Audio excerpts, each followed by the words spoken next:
ಪ್ರಣಾಳಿಕೆಯಲ್ಲಿ ಇವರ ಸರ್ವಾಂಗೀಣ ಅಭಿವೃದ್ಧಿಗೆ 200 ಕೋಟಿ ರೂಪಾಯಿ ಮೀಸಲಿಡ್ತೀವಿ ಅನ್ನೋಂಥ ಒಂದು ಪ್ರಣಾಳಿಕೆಯಲ್ಲಿ ವಿಷಯವನ್ನು ಎತ್ಕೊಂಡು ಇವತ್ತು ನಾವು ಇವರಿಗೆ ಬೆಂಬಲಿಸಿ ನಾವು ಕೂಡ ನಮ್ಮ ಬುದ್ಧ ಬೆಳಕು ಟ್ರಸ್ಟ್ ವತಿಯಿಂದ ಬೆಂಬಲಿಸಿ ಗೌರವಿತ ಸನ್ಮಾನ್ಯ ಶ್ರೀ ಸಿದ್ದರಾಮಯ್ಯ ಸಾಹೇಬರು ಎಲ್ಲ ಯೋಜನೆಗಳು ಗ್ಯಾರಂಟಿಗಳು ಮಾಡ್ತಾ ಇದ್ದಾರೆ. ತಮಗೆ ಸ್ವಾಗತಿಸ್ತೀವಿ, ಅಭಿನಂದಿಸ್ತೀವಿ. ಈ ಲಿಂಗತ್ವ ಅಲ್ಪಸಂಖ್ಯಾತರ ಸಮುದಾಯ ಈ ನಮ್ಮ ಸಾರ್ವಜನಿಕ ಸಮುದಾಯದಿಂದ ತುಂಬಾ ದೂರ ಇದೆ. ಸ್ವತಃ ಲಿಂಗತ್ವ ಅಲ್ಪಸಂಖ್ಯಾತ ಮಗ ಯಾರಾದ್ರೂ ಹುಟ್ಟಿದ್ರೆ ಆ ಕುಟುಂಬದವರೇ ಅವರಿಗೆ ಸಹಿಸ್ಕೊಳ್ಳಲ್ಲ. ಆಮೇಲೆ ದ್ವೇಷ ಭಾವನೆ ನೋಡ್ತಾರ, ಯಾವುದೋ ಒಂದು ಅವಮಾನ ತರ ನೋಡಿ ಅವರಿಗೆ ಮನೆಯಿಂದ ಹೊರಗೆ ಕಳಿಸ್ಬಿಡ್ತಾರ. ಅವರು ಒಂದು ಮನೆ ಅಥವಾ ಬಾವಿ ಎರಡೇ ಇಲ್ಲ, ನಾನು ಬದುಕಬೇಕು, ಸರ್ಕಾರ ಯೋಜನೆಗಳು ಸದುಪಯೋಗ ಪಡ್ಕೊಂಡು ನಾನು ಬದುಕಬೇಕು ಅನ್ನೋ ಭಾವನೆ ಇಟ್ಕೊಂಡು ಎಲ್ಲೋ ಹೋಗಿ ಬಾಡಿಗೆ ತಗೋಬೇಕಂದ್ರೆ ಅವರಿಗೆ ಯಾರು ಬಾಡಿಗೆ ಕಾಮನ್ ಆಗಿ ಕೊಡ್ಲಿಕ್ಕೆ ಮುಂದೆ ಬರಲ್ಲ. ಕೊಟ್ಟರು ಕೂಡ ನಾವು ಬೇರೆಯವರಿಗೆ 2,000 3,000 ರೂಪಾಯಿ ಮಾಡ್ತೀವಿ, ನೀವು 5,000 ಕೊಡಿ, 6,000 ಕೊಡಿ ಅಂತ ಡಿಮಾಂಡ್ ಇದ್ರು ಕೂಡ ಎಷ್ಟೇ ಕಷ್ಟ ಇದ್ರು ಆಯ್ತು ನಮಗೆ ಒಂದು ಸೂರು ಬೇಕಂತ ಹೇಳಿ ತುಂಬಾ ಕಷ್ಟಪಟ್ಟು ಅವರಲ್ಲಿ ಹೋಗಿ ವಾಸ ಮಾಡ್ತಾರೆ. ಸರ್ಕಾರ ದಯಮಾಡಿ ಪ್ರತಿ ಜಿಲ್ಲಾವಾರು ಅವರ ಸಮೀಕ್ಷೆ ಮಾಡಿ ಈಗಾಗಲೇ ನಮ್ಮ ಗೌರವಿತ ಮಹಿಳಾ ಮತ್ತು ಮಕ್ಕಳ ಅಭಿವೃದ್ಧಿ ಇಲಾಖೆಯ ಮಂತ್ರಿ ಶ್ರೀಮತಿ ಲಕ್ಷ್ಮೀ ಹೆಬ್ಬಾಳ್ಕರ್ ಮೇಡಮ್ ಅವರು ಮೊನ್ನೆ ಒಂದು ಸರ್ಕಾರಕ್ಕೆ ಅಂದ್ರೆ ಮೊನ್ನೆ ಮುಖ್ಯಮಂತ್ರಿ ಸಾಹೇಬರಿಗೆ ಲಿಂಗತ್ವ ಅಲ್ಪಸಂಖ್ಯಾತರ ಸಂಖ್ಯೆ ಎಷ್ಟು ಅನ್ನೋದ್ರ ಬಗ್ಗೆ ಒಂದು ಪಟ್ಟಿಯನ್ನ ಪ್ರಸ್ತಾವನೆ ಸರ್ಕಾರಕ್ಕೆ ಕೊಟ್ಟಿದ್ದಾರೆ.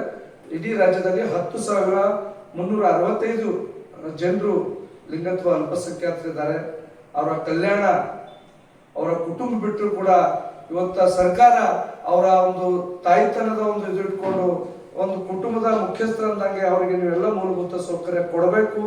ಅವರಿಗಾಗಿ ಲಿಂಗತ್ವ ಅಲ್ಪಸಂಖ್ಯಾತರ ಅಭಿವೃದ್ಧಿ ನಿಗಮವನ್ನ ಸ್ಥಾಪನೆ ಮಾಡಬೇಕು ಅಂತ ಹೇಳಿ ನಮ್ಮದು ಒಂದು ಬೇಡಿಕೆ ಇದೆ. ಈಗಾಗಲೇ ಅವರು ಮನೆಗಳು ಸ್ವತಃ ನಮಗೆ ನಿವೇಶನ ಮತ್ತು ಮನೆ ಕೊಡ್ಬೇಕಂತ ಇದಾರ. ಅವರಿಗೆ ಜಿಲ್ಲಾವರು ಒಂದು 2 ಎಕರೆ 3 ಎಕರೆ ಒಂದು ಕಡೆ ನಿವೇಶನ ಕೊಟ್ಟು ಅಲ್ಲೇ ಅವರಿಗೆ ಮನೆ ಮಾಡಿ ಅವ್ರಿಗೆ ಕೊಟ್ರೆ ಕ್ವಾರ್ಟರ್ಸ್ ತರ ಮಾಡಿಕೊಟ್ರೆ ತುಂಬಾ ಅನುಕೂಲ ಆಗ್ತದ. ನಿಮಗೆ ಅವರು ಜೀವನ ಪರ್ಯಂತ ನಿಮಗೆ ಒಂದು ನೆನಪಿಟ್ಕೊಳ್ಳುವಂತ ಒಂದು ಕೆಲಸ ಅವರು ಲಿಂಗತ್ವ ಅಲ್ಪಸಂಖ್ಯಾತರು ಮಾಡ್ತಾರ. ಇವತ್ತು ಅವ್ರೇನು ಅವರ ಒಂದು ವೃತ್ತಿ ಮಾಡ್ತಾ ಇದಾರ, ಅದು ವೃತ್ತಿ ಕಳಿಸ್ಬೇಕು. ಆ ವೃತ್ತಿಯಿಂದ ಅವ್ರು ದೂರ ಇರ್ಬೇಕಂದ್ರೆ ಅವರಿಗೆ ಮೊದಲು ನಾವು ಯಾವುದೇ ಫ್ರೀಯಾಗಿ ಕೊಡದೆ ಅವರಿಗೆ ತರಬೇತಿಗಳು ಕೊಟ್ಟು ಅವರಿಗೆ ಒಂದು ಅನುದಾನವನ್ನ ಕೊಟ್ಟು ಅವರಿಗೆ ಕೆಲಸ ಮಾಡುವಂತ ಆ ಕೆಲಸ ಅವರಿಗೆ ಸ್ವಯಂ ಉದ್ಯೋಗ ಕೊಡುವಂತ ಕೆಲಸ ಆಗಬೇಕು. ಸರ್ಕಾರದಲ್ಲಿ ಈಗಾಗಲೇ 1% ಪ್ರತಿಯೊಂದು ಸರ್ಕಾರದ ಉದ್ಯೋಗದಲ್ಲಿ 1% ಅವರಿಗೆ ಕಾನೂನಾತ್ಮಕ ಕೊಡ್ತಾ ಇದ್ರಿ, ತಮಗೆ ಧನ್ಯವಾದಿಸ್ತೀವಿ. ಆದ್ರೆ ಇವರ ಕಷ್ಟ ನೋವು ನಲಿವು ನಿಮ್ಮಂತವ್ರು ತಿಳ್ಕೊಂಡಿರೋದ್ರೆ ಮತ್ತೆ ತಿಳ್ಕೊತಾರೆ, ಇನ್ನು ಎಷ್ಟು ವರ್ಷ ಬೇಕು ಅನ್ನೋದು ನಮ್ಮ ಭಾವನೆ ಇದೆ.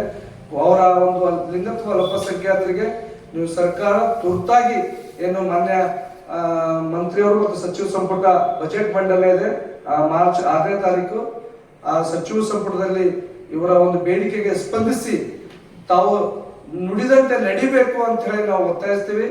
ಒಂದು ಲಿಂಗತ್ವ ಅಲ್ಪಸಂಖ್ಯಾತರ ಅಭಿವೃದ್ಧಿ ನಿಗಮ ಆಗ್ಲೇಬೇಕು. 200 ಕೋಟಿ ನೀವು ಹೇಳ್ದಂಗೆ ಯಾವತ್ತು ಹೇಳಿದ್ರಿ, ಇವತ್ತು ಅದು ಕೂಡ ಒಂದು 50ರಿಂದ 100 ಕೋಟಿ ಜಾಸ್ತಿ ಮಾಡಿ 300 ಕೋಟಿ ಇಡುವಂತ ಪ್ರಯತ್ನ ಮಾಡಿ ಅವರ ಸರ್ವಾಂಗೀಣ ಅಭಿವೃದ್ಧಿ ಆಗುವ ನಿಟ್ಟಿನಲ್ಲಿ ತಾವು ಒಂದು ಕ್ರಮ ಕೈಗೊಳ್ಳಬೇಕು. ಆಮೇಲೆ ಇವರಿಗೆ ಮನೆ, ನಿವೇಶನ ಮತ್ತು ಸ್ವಯಂ ಉದ್ಯೋಗದ ಬಗ್ಗೆ ನೀವು ಹೆಚ್ಚೆಚ್ಚು ಒಂದು ಬಜೆಟ್ ಅಲ್ಲಿ ಮಂಡನೆ ಮಾಡಿ ಇವರಿಗೆ ಮೀಸಲಿಟ್ಟು ನೀವು ಇವರ ಒಂದು ಪುಣ್ಯ ಇವರಿಗೆ ಒಂದು ಆಪತ್ ಬಾಂಧವರು ಆಗ್ತಾರೆ ಅಂತ ಹೇಳಿ ಕರ್ನಾಟಕ ಸರ್ಕಾರಕ್ಕೆ ನಾವು ಒತ್ತಾಯಿಸ್ತೇವೆ.